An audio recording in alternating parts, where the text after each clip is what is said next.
Welcome to Washington Today for Monday, September 18th, 2023. I'm Gary Sterkoff. Thanks a lot for joining us today. 5 American hostages freed as part of a deal between the U.S. and Iran are on their way back to American soil. Secretary of State Antony Blinken described an emotional conversation with them following their release early this morning. We'll hear about that from him and Republican reaction coming up.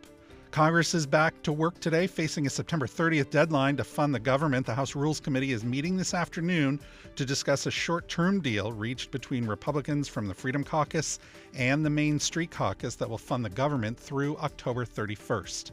And tonight is the premiere of our new series, Books That Shaped America.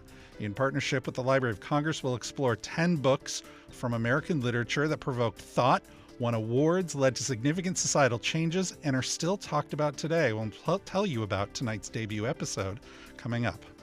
We begin at the United Nations. Here's Secretary Blinken on today's hostage release in Iran.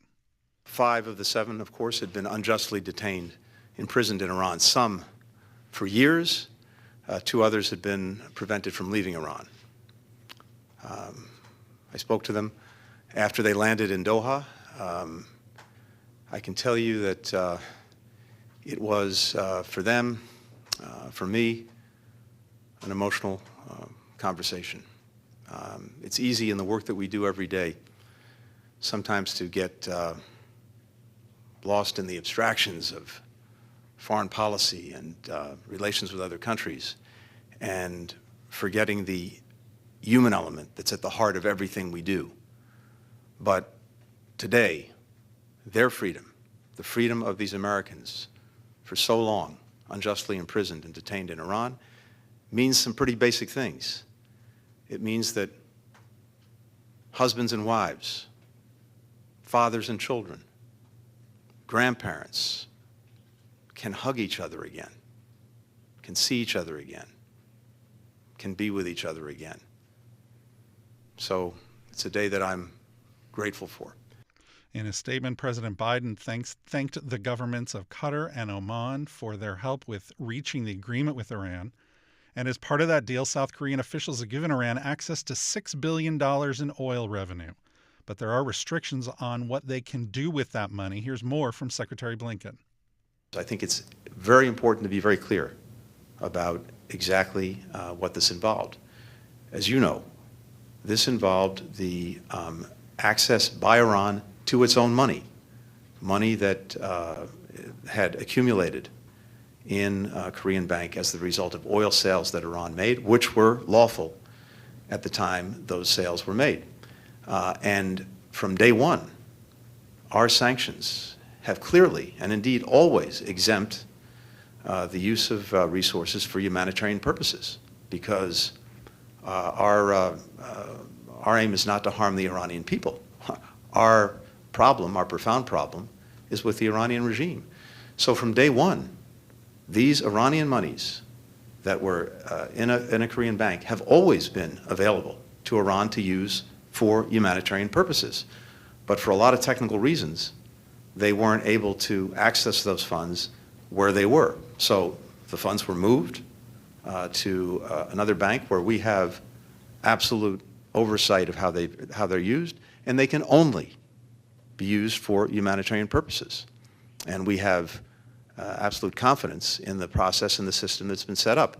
By the way, the previous administration prior to ours, had set up a similar mechanism that was never used, but exactly for these kinds of purposes. So we're very confident that the funds, the Iranian funds that have been made more easily available to Iran as a result of the actions that we've taken, will be used exclusively for humanitarian purposes, and we have the means and mechanisms to make sure that that happens.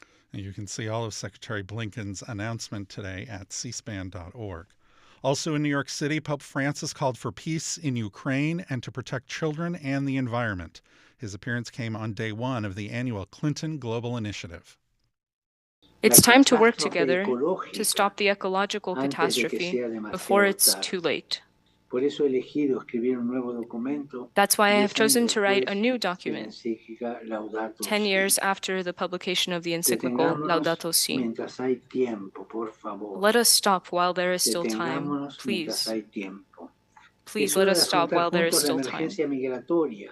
It's time to face migration emergencies, remembering that we are not talking about numbers, but about people, men, women, and children. When we talk about migration, let's think about the eyes of the children we've seen in refugee camps. It's time to think about the youngest, the children, and of their education and their care.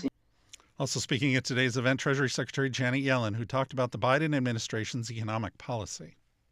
What President Biden's approach is also to focus on the supply side of the economy, which is what matters to long-run growth and to income distribution and to the environment. But he's doing it in a way I've kind of dubbed modern supply-side economics. It is supply-side economics, but it's not the old-fashioned trickle-down stuff. First of all, it's not just about private investment. It is somewhat about private investment because, for example, the Semiconductor and Chips Act provides incentives that are creating huge investments in semiconductors. The Inflation Reduction Act has an enormous set of tax incentives that are stimulating massive investment in renewables, in clean energy, in electric vehicles, in batteries. So private investment is part of it, but we neglected infrastructure investment forever in this country. And now we're really rebuilding our infrastructure. We're investing in research and development again. I mean, our country used to be among the top performers in terms of government investment in R&D, and we fell way down the ladder globally. And now, you know, we are an economy that is investing meaningfully in R&D that drives growth. And we're investing in people and want to do more in terms of investing in people. That's important too, and it tends to facilitate a decline in inequality rather than an increase in it. And the environment is critically important. I mean, climate change is an existential problem. We've waited far too long to take it seriously in the United States, and it's been utterly a priority for the Biden administration. And the result is we've passed a trifecta of legislation, 3 very important acts: the Bipartisan Infrastructure Act, the Chips and Semiconductors Act, and the Inflation Reduction Act, which are really supporting much faster growth and good job creation in the United States. Treasury Secretary Janet Yellen at the Clinton Global Initiative in New York City, the organization run by former President Clinton and his wife, former Secretary of State Hillary Clinton, is expected to announce tomorrow details about a new effort to provide humanitarian aid to Ukraine. You can see more from today's events in New York at cspan.org. Campaign 2024 news now. Virginia Democratic Congresswoman Jennifer Wexton has announced she won't seek re-election next year. The 3-term incumbent represents the western D.C. suburbs in Northern Virginia, and her decision comes after she recently learned that she has a severe form of Parkinson's disease. She had announced her initial diagnosis of the disease back in April, and in a statement today, she said, quote, "This new diagnosis is a tough one. There is no getting better with PSP." She said she plans to continue serving the rest of her term, and according to the nonpartisan Virginia Public Access Project, her departure could set up another competitive race with implications for party control of the House in 2024. On the Republican side, former Vice President Mike Pence was in Washington, D.C. today to talk about China. He appeared at the Hudson Institute. China is the greatest strategic and economic threat to the United States of America in the 21st century, and we must meet that threat with American strength.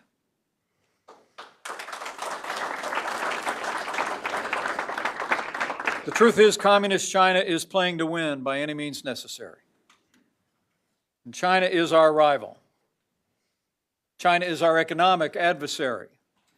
But whether China becomes our enemy depends on choices the American people will make in leadership for our country over the next 4 years. Now, over the course of our administration, we changed the national consensus on China. Under our administration, we met China's military provocations in the Western Pacific with the largest increase in military spending since the days of Ronald Reagan. We were the first country to sanction Chinese leaders for building concentration camps in Xinjiang and for undermining democracy in Hong Kong. And in the wake of that address that I had the privilege of giving in this very place, we stood up to years of trade abuses by Communist China and imposed historic tariffs that brought China to the negotiating table in the famous Phase 1 trade deal. Now, I remember critics at the time said that we were being too tough on China. But over the course of our administration, we proved our critics wrong. And now the debate is settled. And Americans of every political persuasion are awake to the fact that the Chinese Communist Party aspires not merely to join the community of economically developed nations, but to sit atop a new global order, created in its own image, a world in which freedom is constrained, but Beijing's power is not. Our tough stance on China typified our administration's approach to foreign policy. We stood with our allies and stood up to our enemies. We never hesitated to punish aggressors. We never stopped striving to turn adversaries into friends. And most importantly, we rebuilt our military with more than $2 trillion in investment, created the United States Space Force, knowing that peace only comes through strength on land, water, sea, and space. But how times have changed. President Biden has replaced that American strength with weakness. The disastrous withdrawal in Afghanistan has emboldened the enemies of freedom around the world. And now war rages in Eastern Europe, and China increases its military provocations in the Asia Pacific. Former Vice President and 2024 Republican presidential candidate Mike Pence speaking at the Hudson Institute in Washington, D.C. today. And for more on the current state of the 2024 Republican presidential race, we talked to Associated Press national political reporter Meg Kennard. We have seen candidates all across the board in the past months, and especially this past week. We saw a lot of candidates gathering in Iowa for a big get-together where a lot of them showcased what they've seen, what they're putting forth as their most conservative tendencies on policies, including abortion and some other big issues that are at play here in the campaign. But so far, what we're seeing from a lot of candidates is a focus continually on these early voting states in Iowa and New Hampshire and here in South Carolina, where I report and live. These are the first votes that come up in 2024, and it's still where we're seeing most of the candidates really putting a lot of their energy, taking what they have, in their campaign coffers and spreading it out among those states in terms of ad buys, making visits, forging the relationships that they hope will be benefiting them when it comes down to the votes early next year. So we're seeing a lot of attention on those places. There are events happening in other locations, but so far there's a lot of focus on Iowa, a lot of focus on New Hampshire, and also here in South Carolina, the campaigns are very active. What are the latest polls showing? We know that the former president has been in the lead, assuming he continues to be in the lead, but what about the candidates after him? Is anybody seeing some upward trajectory? There's been a little bit of a shift when it comes to that number 2 position in a lot of these polls. And let's keep in mind, before we dive into those, there's a difference in national polling and early state polls, specifically what I mentioned for Iowa, South Carolina, and New Hampshire. There are some who would say that a lot of the focus should be on those early state polls, since we do vote in primaries, state and caucuses, state by state for the presidential nominating process. But there is a bit of a shifting sand when it comes to who comes in second to former President Donald Trump. For a long time, Florida Governor Ron DeSantis has occupied that spot, but we are seeing some instances where there are different candidates kind of moving up into that slot. One of them is former South Carolina Governor Nikki Haley, who's been campaigning hard in all of those early states and across the board, but has seen a bit of a surge in momentum, in part due to perhaps her performance in the first GOP candidate debate. South Carolina Senator Tim Scott is also showing a bit of upward momentum in some places, as is biotech entrepreneur Vivek Ramaswamy. So it kind of depends on what surveys you're looking at. But in a lot of those positions, while the former president still does occupy the top slot, how much of his lead is dependent on where you're looking and also over whom in that second place spot. And you have a piece, speaking of debates and performance, for the Associated Press. Tim Scott wants new rules for stage placement in next GOP debate as he seeks a breakout moment.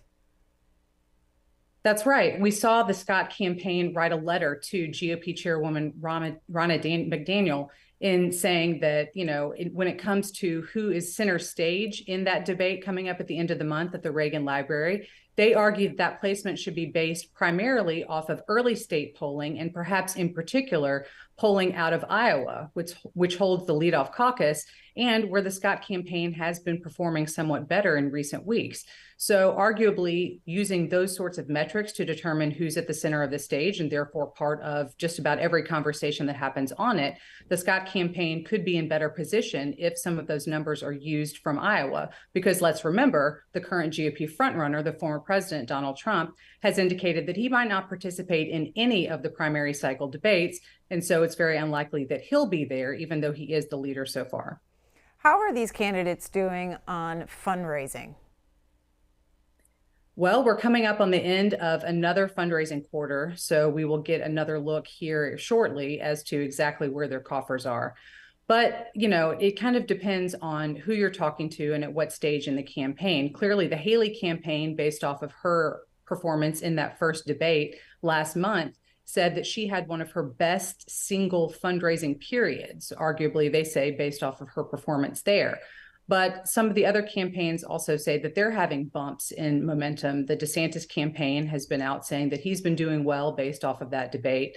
Tim Scott came into the race with some of the most money of any candidate because he was able to bring in a lot from his Senate coffers, where he hasn't faced a whole lot of general election opposition in his most recent runs and therefore had a lot of money left over. He also says his fundraising has been doing well. So far, the campaigns say that they're continuing to bring in money. We'll see for sure exactly how much here shortly. And we're seeing all of that transfer in terms of more ad buys, candidates being able to stay up on the air, particularly in these early voting states, get their messages out, continue to introduce themselves, and make their arguments.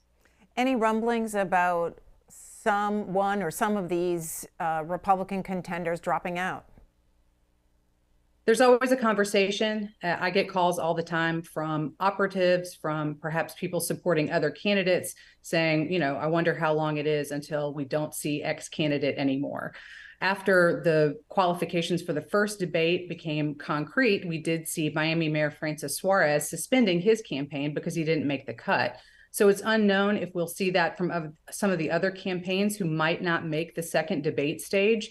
There is some question as to whether North Dakota Governor Doug Burgum or former Arkansas Governor Asa Hutchinson will be able to meet the markers needed to be on the stage at the Reagan Library. But we don't know for sure if that's actually going to translate into suspensions for other candidates. Associated Press national political reporter Meg Kennard on today's Washington Journal.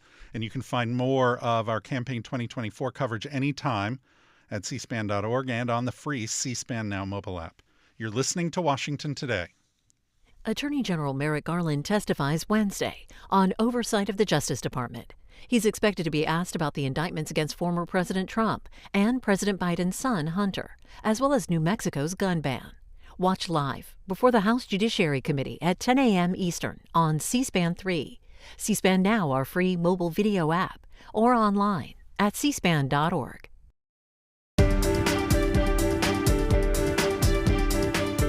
Welcome back to Washington Today. Both the House and Senate are in today. House members are considering several bills, including legislation to provide more transparency to patients about the cost and price of healthcare services. Congress is also currently facing a September 30th deadline to fund the government and avert a shutdown. House Republicans from the Freedom Caucus and the Main Street Caucus reached a deal over the weekend on a short-term bill that funds the government through October 31st. The House Rules Committee is taking up that measure this afternoon.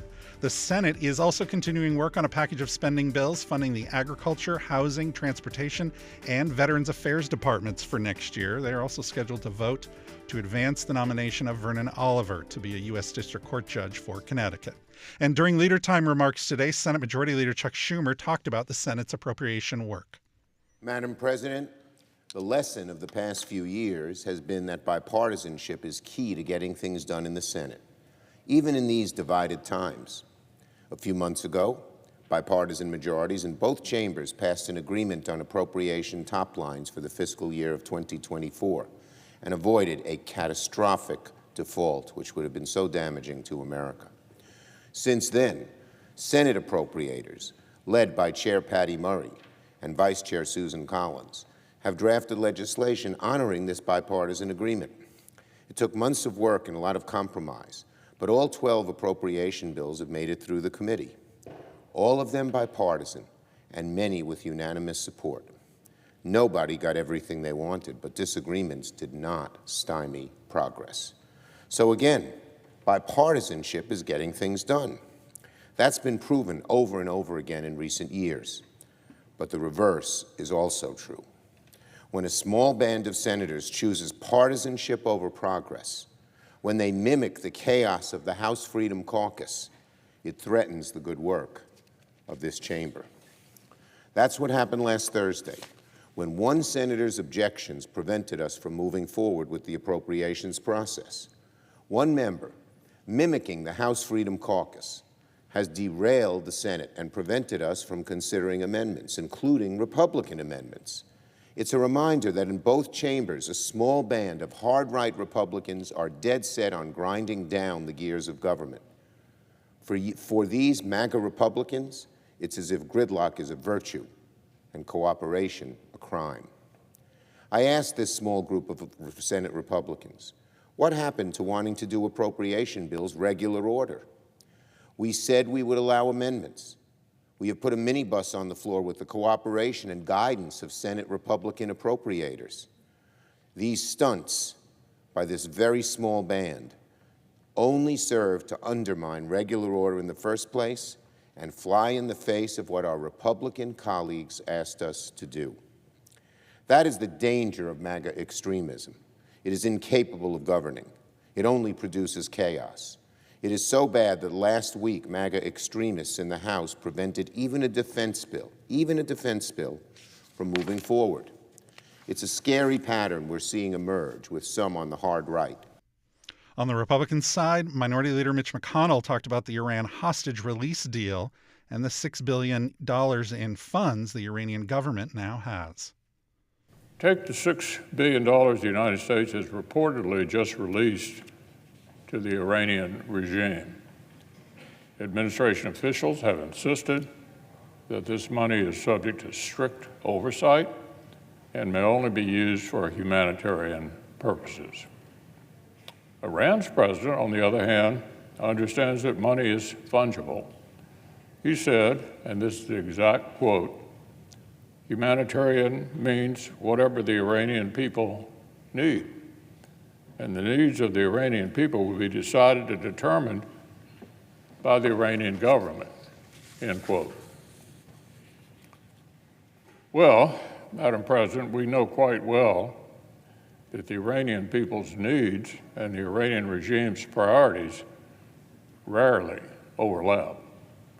For example, protesters continue to take to the streets across Iran to denounce the regime's 1 year after the so-called morality police killed a young woman for not wearing her headscarf correctly. Brave Iranians are taking greater and greater risks to speak out for freedom from the brutality of a corrupt, theocratic regime.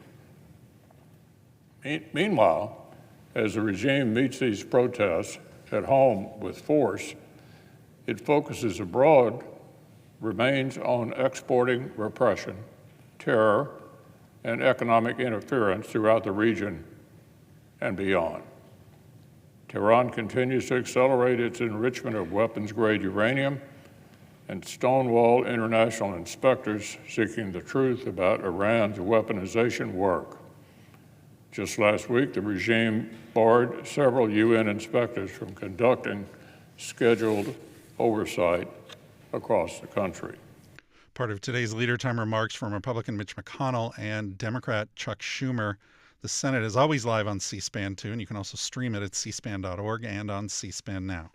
Looking ahead this week, on Wednesday, Attorney General Merrick Garland testifies before the House Judiciary Committee about his leadership of the Justice Department, and Transportation Secretary Pete Buttigieg testifies before the House Transportation and Infrastructure Committee on his department's policies and programs. Also on Wednesday, Federal Reserve Chair Jerome Powell holds his quarterly press conference.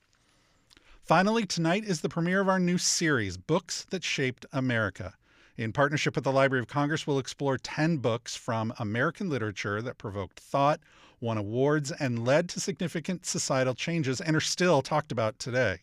Paul Orgel is the show's producer, and we started off our conversation saying, what exactly are the books that have shaped America? Hey, Gary. This is a series of 10 books over the span of American history that have had profound impact on the country in one way or another. We are playing off a list that the Library of Congress put out about a decade ago. There are 100 books that shaped America. So we decided to pick our 10. And it's not necessarily the top 10, right? We could come up with any list of books, but we decided to do this set for a number of reasons. We're spanning the eras, starting with the beginning of the Republic up to almost present day, and we wanted to have as diverse a mix of topics, of authors, and of stories to tell our audience. So that's how the series came about. So why are we starting tonight with Common Sense? Well, change, right? The key word of all the books on this list. This one created as much change as you can probably imagine. Thomas Paine comes over from England. He is an acquaintance of Ben Franklin. He is in Philadelphia. He's watching the events of the Revolution and decides that this country needs to declare independence, and starts working toward that with his 47-page pamphlet, Common Sense, which was considered very radical for the time, and it just lit up like fire. And 6 months later, after the publishing of Common Sense, the Declaration of Independence was signed. So early American history, and a big change that took place in the early part of our history. And who's going to be our guest tonight to talk about Common Sense? It's going to be Richard Bell. He's a history professor at the University of Maryland. He has lectured on Thomas Paine and on Common Sense. He actually was the guest for a podcast on C-SPAN radio on this very same book, if you want to learn as much about Thomas Paine as you can. But he's going to come up and talk about the book, the impact of the book, and the author, the times we lived in, and the long-term effect of all this. Now, these are really all very well-known, well-studied books. Is there any surprises or anything unexpected that while you've been working on the project, that you've come across with these? You know, it's really, for me, what's been very interesting is just taking a look at the language in the books, reading about the books, trying to figure out which quotes to express to our radio and our TV audience from the book.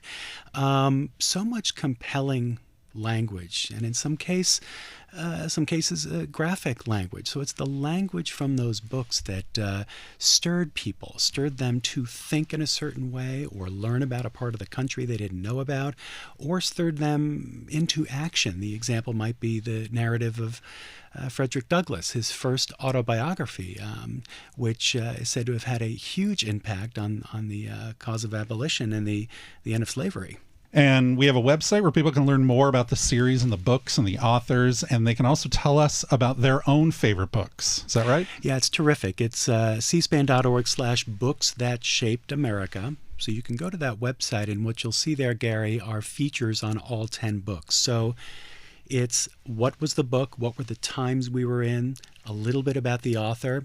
There is some companion material on that website, vignettes that we might have shot in different parts of the country, or archival events that we have shot over the last many years. And then what you mentioned, it's the ability through the viewer input tab on that website to send your own video. You can use your smartphone, and you can shoot your own short video on what you think was the book that shaped America in your mind. You send that in, and we're going to play a lot of them on the air as the series goes on. Books That Shaped America, featuring Thomas Paine's Common Sense, is tonight at 9 p.m. Eastern Time. You can hear it here on C-SPAN Radio, watch it on C-SPAN, C-SPAN Now, our free mobile video app, or online at cspan.org. Paul, congratulations on the show. We're looking forward to seeing it tonight. Thanks. Good to be with you. And be sure to check out our Books That Shaped America podcast. As we said, it's a companion to this series. Our first episode is about Thomas Paine, the author of Common Sense, and we'll post a new podcast each week giving background information about the authors. You can find the Books That Shaped America podcast wherever you get your podcasts. You can also find it at cspan.org/podcasts and on the podcast tab on the C-SPAN Now mobile app. That's also where you can find this program as a podcast. You can also find it on YouTube. Just search Washington Today. And for more on the stories that are shaping Washington every day, get our free daily email, word for word. Just go to cspan.org/connect to subscribe. I'm Gary Sterkoff. Thanks a lot for listening today to Washington Today.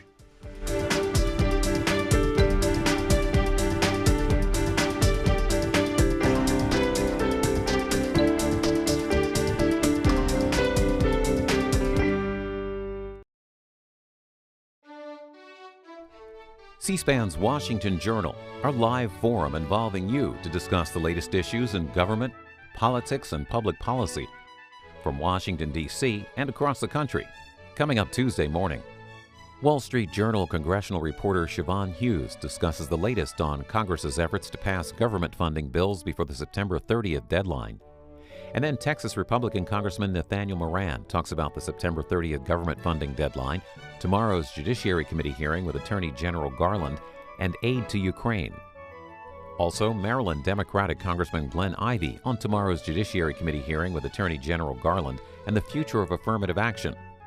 And Axios business reporter Nathan Bomey discusses the latest on the United Auto Workers strike against General Motors, Ford, and Stellantis. C-SPAN's Washington Journal. Join in the conversation live at 7 Eastern Tuesday morning on C-SPAN, C-SPAN Now, or online at cspan.org.